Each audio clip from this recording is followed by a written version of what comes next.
Donc, la vascularisation du foie comporte plusieurs petites caractéristiques qui devront être notées puisqu'importantes. Commençons avec ce schéma ici qui démontre donc la vascularisation euh, apportant du sang oxygéné vers mes organes, donc vers le foie, et nous avons un autre exemple ici vers l'intestin. Donc, jusque-là, tout va bien. Lorsque un organe reçoit du sang oxygéné, donc habituellement, donc mes artères se ramifient en artérioles, ensuite en capillaires, et vous avez le retour du sang veineux, donc vénule, veine, vers une veine cave, dans ce cas-ci, puisque nous sommes dans l'abdomen, pour rapporter donc le sang veineux dans la circulation systémique.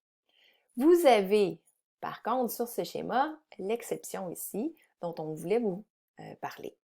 Vous avez donc le même principe s'appliquant pour les artères qui amènent du sang oxygéné vers mes organes de la digestion, dont un intestin ici est utilisé comme exemple. Sauf que regardez ce qui se passe. Donc, artériole, capillaire, vénule, et soudainement, je me retrouve dans une veine. On l'appelle la veine porte.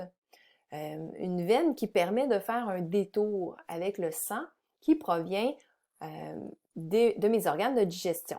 Donc, suite à la digestion, à l'absorption des nutriments, le sang contenant tous les nutriments de l'absorption suite à la digestion se retrouve dans le foie. Donc, c'est vraiment un détour que prend ce sang. C'est pourquoi on appelle ce système de vaisseau sanguin le système porte. Et donc, le nom de la veine qui conduit ce sang rempli de nutriments vers le foie, on va l'appeler la veine porte hépatique.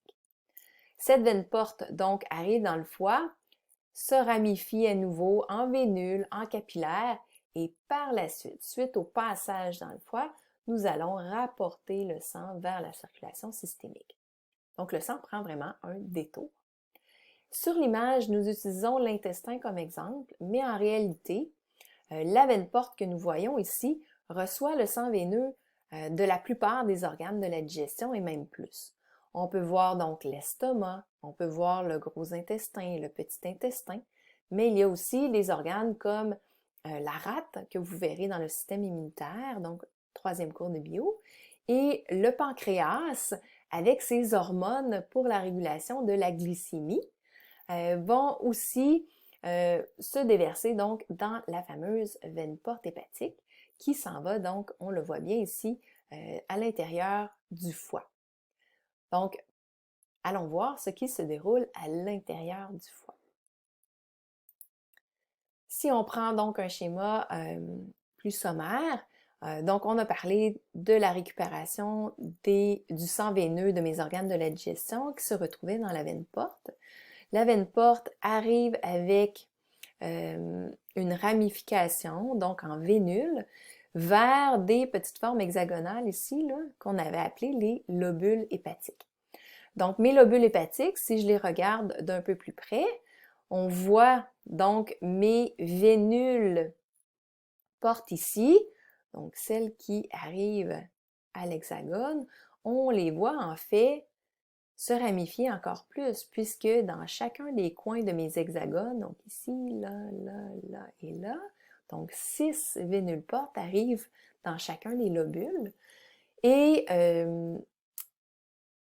vous avez la même chose, donc aux 6 coins de mon hexagone, vous avez aussi le sang artériel qui arrive dans mes lobules, donc par les artérioles hépatiques. Si on regarde donc une vue un peu plus près, on fait un zoom avant, bien vous avez ces vénules portes ici, vous avez les artérioles hépatiques.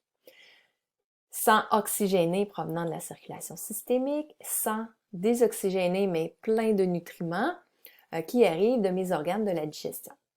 Le sang, dans les deux cas, va circuler vers le centre de mon lobule et cheminant va entrer en contact avec les hépatocytes du foie qui ont de nombreuses fonctions discutées donc un peu plus tôt.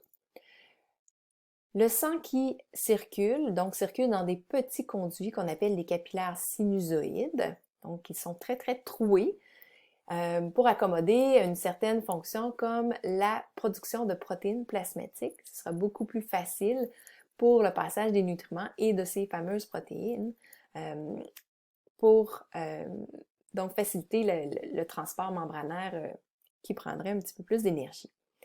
Vous avez donc une jonction de ces capillaires-là pour arriver dans la veine centrale, qu'on appelle aussi la veine centrolobulaire. Encore là, je fais référence ici à un schéma plus grand. Donc, on voit tous ces vaisseaux s'en aller vers le centre et on voit ces veines centrales ici, encore là. Et mes veines centrales, donc, vont toutes se retrouver dans un même vaisseau, les veines hépatiques, pour retourner vers la veine cave et éventuellement vers le cœur. Donc, les fonctions du foie sont possibles parce que le foie reçoit énormément de sang.